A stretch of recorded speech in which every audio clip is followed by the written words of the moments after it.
Hi everyone, Tom from Ledgemere Heritage Farm here in southern Maine. Behind me you'll see our virtually still intact 19th century farm. I'm going to show you today how this 200-year-old farm is still effective today with modern agriculture. Let's take a walk, take a look at everything. I'll show you my routines, I'll show you how everything's set up. And as a disabled veteran, I'm going to show you how I've got things kind of modified to help me out in my daily routine. So we're going to just walk past the house really quickly, and I'll just give you a couple of updates about the house. The windows have been replaced, a lot of the siding's been replaced, heating systems, plumbing, chimneys, just whatever you would think you'd have to do with a 200-year-old house. That's pretty much what we've had to do to it, and it's been a journey, but we love it. And I'm going to tell you right now, if you love old houses, there's nothing that can beat it. They have a lot of charm and character, but if you want everything straight and perfect, do not buy an old house. This house is post and beam, which means basically they took a tree, squared it off a little bit, and they still have the tapered ends of the trees, so nothing's straight. You know, trees aren't straight. They just took the bark off and basically used the trees to build it. But it's all notched and pegged as it should be, and it has really good bones, really good structural integrity. We've added the porch on here, as you can see. Changed out all these windows, and I'm still working on siding. I replaced the sill, changed out these doors. I made these sliding doors on tracks on the inside. Matched the one here because an opening door on hinges with the eaves here with snow and ice coming down. Basically, it's prohibitive to open a door when you got a foot of ice there that you can't push the door through. So here's the barn. This is rebuilt in 1938, probably pretty close to what the original looked like. The same footprint. The foundation of the original is still there. The garage was built really early in the 1900s. The owner at the time had what they called the locomobile, which was basically a steam engine buggy, and that's what he used to deliver his milk with. So this is still a garage. We keep the car in there. I keep all my mechanics tools in there, lubricants, etc., away from the barn and the house, and that's where I do all my maintenance on equipment. Just a little pan shot over here. On the end is a chicken house. It's basically a brooder. I use that to brood baby chicks, turkeys, ducks, geese, whatever I happen to have at the time. Mostly now it's just chickens. You can see there's an equipment shed. It's got pretty much 4 bays on it, but the last one is kind of closed off on the front, and the animals come in on the end. So that's kind of a summer house for the animals to come in over there, and we'll get to that. But we'll start with the barn. Had the barn re-sided on the front about 10 years ago, and I think it looks really good still. I did rebuild the front door here, a small door, last year. The old one was just getting kind of punky and ratty. We found these antique looking hinges, and my wife always wanted a diamond for a diamond window somewhere, so that's what we've got here, the diamond. And it did take me a little while to get that perfect, but there it is. And we've got some antique looking hardware down here, and it's, like I said, it's not antique, but it does the job of looking pretty antique. Over here is the hydrant, and that just goes underneath the driveway into the cellar, and that is where I've got my water down below frost level. And I've got a hose that connects to PEX tubing that runs the entire length of the barn, and I can use it right now if I wanted to, but the problem with that is obviously the PEX freezes. It can split, and what I would need to do every time I run water through is use my air compressor with a special adapter to blow all the water out of the pipes. And so most of the time it's easier just to haul buckets. A lot of these doors on the old farms, I guess the people must have been shorter or something, but it's a real headbanger right there. Headbanger's ball. So inside the barn, you can see you still got the V pattern here, and yeah, that came from Brunswick Naval Air Station when they closed it down. It's one of my, and I got some cool signs. I know I'm just distracting, but some cool stuff that came from military bases over the years that were closing down, and I was there at the right time to get some stuff. Just kind of this overall setup of the barn real quick. Over here is just kind of like a catch-all. I keep screws, nails. Here, the bolts are always in the garage. I don't ever need bolts in the barn very much. Keep them over here out of the way from the hay and everything, so if they fall, they're not going to get mixed into hay. Fertilizer, some tools I don't use too terribly much. Sawhorses, the bandsaw. The vise is right here by the door, so pretty easy to come in here if I need to get to something with the vise. But I don't do welding or sparks in here. Obviously, those are done outside. Sander, just miscellaneous stuff that you would expect to find that I don't need it every day, but there it is. Radial arm saw, I don't use that a whole ton, but I do sometimes. You used to go in through here, and it would be a hallway down along the back, and this was all stalls. So originally, when it was a dairy farm, there were these pipes and all these holes all the way down. So the cows would have a chain around their neck, and I'll show you one of those in here in a second. I'll show you how it worked. And then there's these nails over each hole. And so what they did is when they were done milking in the morning and put the cows out for the day, they took the chain off the cow's neck and just hung it up here like that. And when they came back in, the cows always came to their own stalls every day. They just know. Some cabinets over here. So I've rebuilt this whole area over here as mostly my wood shop, and this has worked out really well for me. Everything's really convenient. My woodworking tools are all here, and I have everything really accessible, easy to get to. So what I did is I built a partition there and put the door in. Similarly, there's a partition here. But I did build a stairway to the second floor, which makes it a lot easier than the old way, which was basically climbing ladders. You always need spare lumber with a working farm. There's always something going on that you need lumber for. So basically 1 inch by whatever is over here, and then dimensional lumber, the 2x and stuff are over here, 4x. And then here's the hay elevator and extension ladder. Third floor is kind of a catch-all for everything else that we don't use very often. I have the air compressor. The air compressor's right here with a retractable hose. So I can just pull equipment right up to the door here, turn the air compressor on, and be good to go. You can just about see the stairway. It's kind of a ladder and stairs slashed together. I cut a hole in the floor and made it so it's really easy to get upstairs without climbing ladders. This right here also had a swinging door. There was a swinging door here, a swinging door here. This was the horse stalls, and I don't have horses anymore, so it's a feed room. And you want to keep the feed rooms latched because animals love grain, and if they get loose and eat up all the grain, they can get really sick, or even worse, they can pass away from overconsumption of grain. So we don't want to let animals have access to this room. I can latch it open, obviously, when I'm working in here, but I can also make sure it's latched closed. So I've got feed bins. These are all galvanized. Don't use plastic. The rats and mice will eat through it. I do have barn cats that come through here and patrol pretty regularly, and they do a magnificent job of keeping up with the rodents, but they still exist. Also in here, I keep spare buckets, waterers, basically all the stuff that you need, chicken heat lamps. It's also just kind of a storage room for all the normal farm equipment, indoor farm equipment that I would need on a daily basis. This barn did not have a stairway in it, so we put a stairway in here also. So there's a stairway going up to the second floor, and then a stairway over here that goes to the third floor. There's a door on there because when the sheep and goats were in here, next thing you would know, there would be sheep and goats on the third floor, and they are a bear to get out. Spare shavings. I always keep plenty of spare shavings. This is kind of like just a free stall that's built with a gate, and I can put either cows or sheep in here depending on what the season is and what the need is. I usually bring the sheep in here at some point in the spring before I put them out and make sure they all get their hooves trimmed and dewormed. Right now you can see tons and tons of corn. My sister and brother-in-law grow feed corn, so that's what that is. I just cut down where they needed a path cut through. I hauled quite a few pickup truckloads of corn over it, so I chopped that up with this old stock chopper, which is Armstrong, and just goes into a pile, and then I shovel it up. Back door, same thing, sliding barn door. I put 2 windows in it because it was darker than a pocket back here, so these are just plexiglass. I made little slides so the windows slide open and close. Track door here on the chicken coop, on the chicken. So I've got this set up pretty efficiently also. And I just want to get in here real quick before the chickens decide it's party time and it's time to come outside. 6-hole nest over here. That works really well, except if you have chickens, you know that you'll always have like 6 chickens trying to go lay eggs at one time in one nest. And you can see here's the pipeline that goes through the barn, and I don't use it in the winter, like I said. Over there is the hallway. We'll take a walk over there, but I've also got an access door here. And I did cut another hole in the floor here with a trap door to put all the droppings down below, and I can scoop it out with the bucket on the tractor. This is a daylight bulb. This is like a grow light. So with this time of year when the days are really short, you want to make sure your chickens have plenty of sunlight or light, or they'll really cut back on laying. And it's not efficient to have a bunch of chickens not laying eggs, so we keep a light on for them. It's just like Motel 6. Timer right here. This right here is so the light comes on and off. Like usually it's off by 6 o'clock at night and comes on at 5 in the morning, and that just makes sure that they've got the right amount of light. But you do have to keep an eye on the timer because sometimes it's wrong. These heated buckets came from Premier One, and I need to write to them because they're garbage. I've bought 2, and both of them were junk.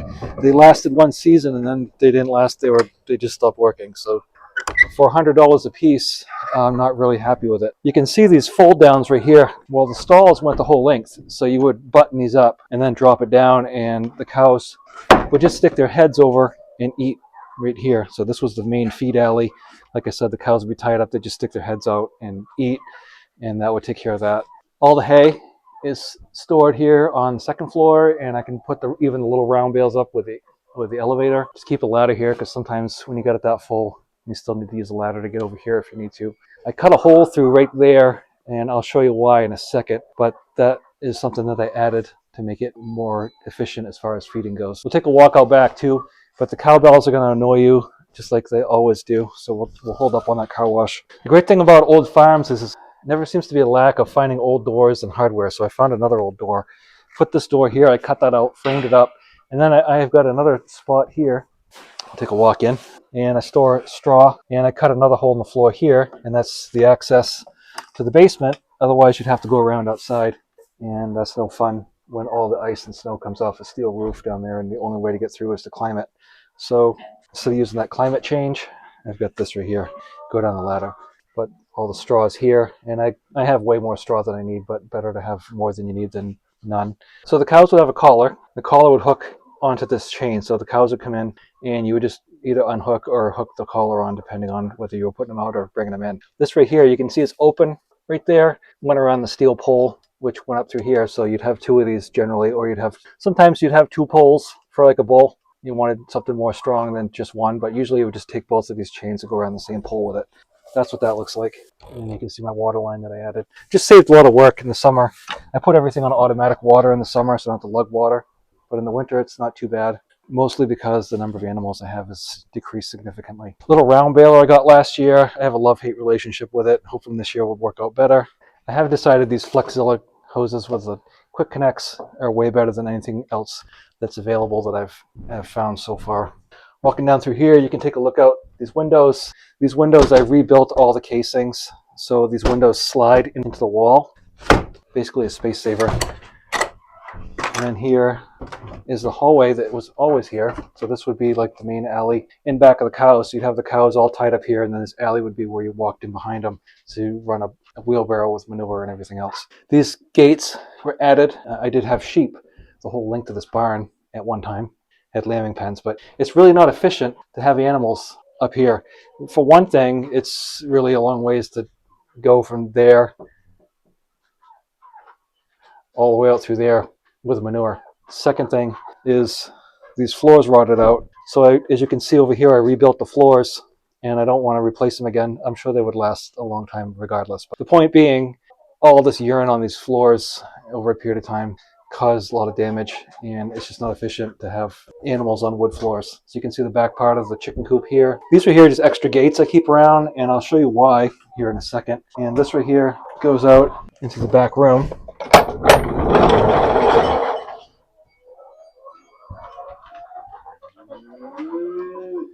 And I rebuilt that door also. This room right here is where I'm going to bring the sheep in so they can lamb. You can see the old cow tie up here. When I had dairy cows, they came in and I would just put them in. Cow puts their head through, you lock it in, and then the cow's there while you milk them. And I did do the milking out here because of the cement floor. It made it really easy to clean up. We rebuilt that door. There's a hole I was telling you about, and the reason that hole is there is to push hay in here. Otherwise, you either got to put it through the window or cart it all the way around. So since the hay is already right there, just push it out the window. It makes it a lot easier. Got a faucet here, and I've put shutoffs everywhere. So before every single place where there's a drop, there's a shutoff before the shutoff, and that just makes it so in case you've got issues, you can resolve them a lot more quickly. All the wiring I replaced in here, I either used conduit or just Liquid-Tight conduit. And the reason being is it just keeps it much more safe. It gives me a little bit more peace of mind. So these are here, those panels I was telling you about, and I just use chains with snap hooks, and I can build little pens all over the place with it. I can divide it, add more pens, whatever is needed at the time. And then this door here goes to the back. One of the upgrades I did also when I rewired the place is I put these basically explosion-proof lights in, and they have cage lights, whatever you want to call them. I call them explosion-proof, but I guess they're cage lights. It's just so if the bulb blows, it doesn't put glass all over the place, start a fire, and whatever else, all the fun things that happen with broken glass. And the glass on the cage light itself is really thick, so you have to really work at it to break that. So when I come in the morning, I bring water with me, go give it to the chickens in whatever like compost they're getting for the day. So that's one trip. Walk back here, get grain, go back to the chickens, dump the grain, fill the bucket that I had the grain in with the eggs, bring it back, set it here, and then I either throw hay or I chop up corn for the cows and the sheep and go out that way with it. And if I do decide to give them a little bit of grain, I just come back here and get it. But the goal you want is not to make 100 back and forth trips. You want to make it as efficient as possible. So it's basically stop, grab some stuff, go over, dump it, come back. And I'm doing something both ways, so I'm not making one trip for no reason. And especially when it's 10 below zero, I don't want to be out here any longer than I need to be. So efficiency is key. Water, I have a heater in the tank, and like I said, the heat chicken waterers from Premier One, for whatever reason, I bought 2 of them and I got 1 season out of each one, and then they were garbage. It just seems like a waste of money. So now I just have 2 buckets, and 1 comes in, 1 goes out. I do have heated water buckets, and you probably saw it out there where the sheep are. So that gets plugged in, and then you just put water in it, and then you have to bust the ice out. In the summertime, you open the windows there, open the windows on the side. I built slides on these. I've got fans, so that keeps the air moving right through. And for whatever reason, just maybe the way the barn was oriented, there's always like a vortex of air coming through. So even on the still days, it does feel like the air is moving.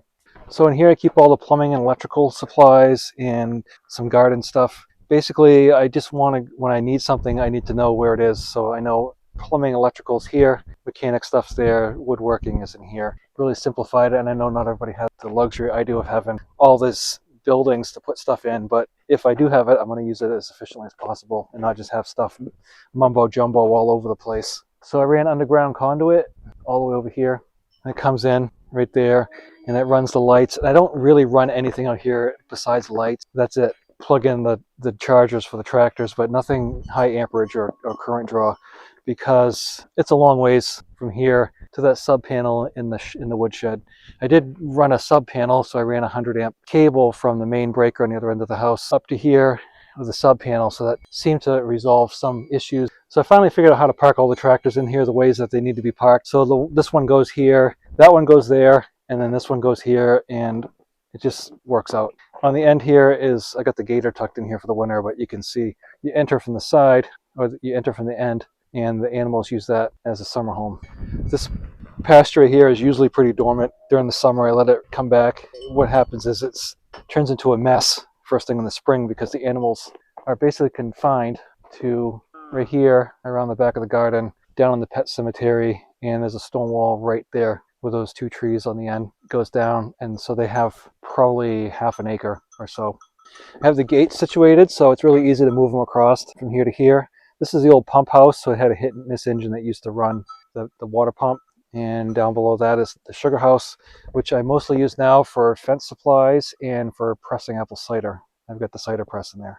So I've been slowly working on replacing the shingles on the back. I did add this feed room on the back here about 1.5 years ago. And this has made my life a lot simpler because it keeps all the feed under cover. I've got water access right here, and I can keep a couple of handy things out here like a hose, or maybe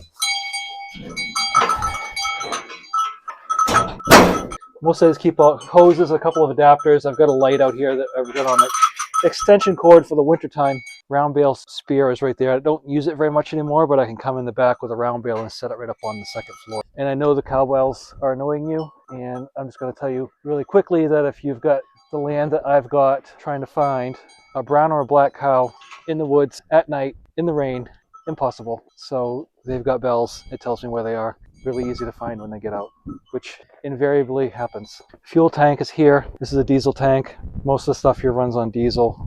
So we're going to take a little walk out through here. But what happens is the snow melts off this. These stairs get icy. There were no stairs here before. I did put the stairs in. I keep the old farm wall here. Only gets summer use, so it's a great place to put it. That's the garden area, which I'm going to cover that with a cover crop this year. I'm just going to grow potatoes and let that rest. Picket fence. This is the area out back where the cows go and the sheep we just showed you. So we've got Alice in Bay 1. In back, I keep different attachments depending on what the season is, like rototillers, lawn mowers, bush hogs, noise spreader, all that stuff can stay down here undercover and safe. Here's the Ford Cub Cadet and the John Deere, and there's the ladder I just showed you that comes from upstairs. So I did run power down here. I've got lights. That's where we were a minute ago. And my son and I poured cement in here. I can't tell you how many bags of cement. I'm going to say 100, because that's what it felt like. It was more than 50. It was more than 60. I think it was 100. 100 bags of cement we mixed up. there was really no way to get cement down here for my mixer without a pump. And I don't want to spend that kind of money. I don't have that kind of money. So we just mixed it up with the garden hose and a wheelbarrow. I basically never use this gate, but it's there. I've got power here and the light switch if I need it. And that's just to, like, if I have to boost the tractor or something. I built this overhang here, and the cows have faithfully stripped all the shingles off.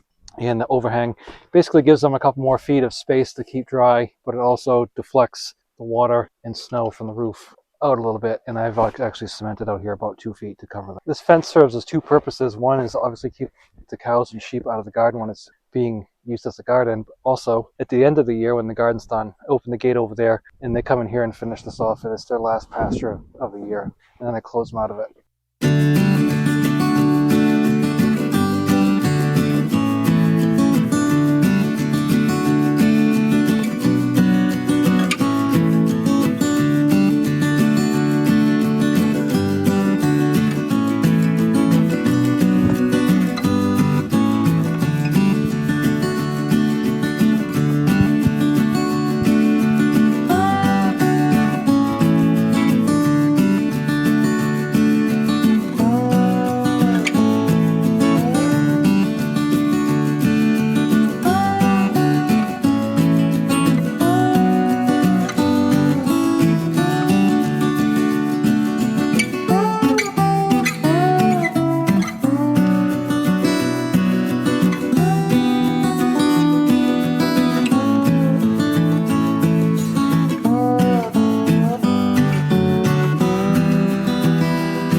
So as you can see, this old 200-plus-year-old farm is still really relevant today. I've had as many as 11 cows and I think 22 or 23 sheep and goats here at one time. It's a little hard given the fact that it's still 200 years old. It's not really super modern, super efficient, but we've made it as efficient as possible over the years. And I think I've pretty much got it to the point now where it's really, as easy as it's going to be to do the chores. So being older and being a disabled veteran, trying to make whatever I can a little easier, a little bit less work is always a plus. What do you do on your farm? How do you have your farm set up? Comment down below and let me know how you have your stuff set up, what you would do differently. If you see something you think I should change, I'd love to hear from you. Thanks for watching. I'll talk to you again soon.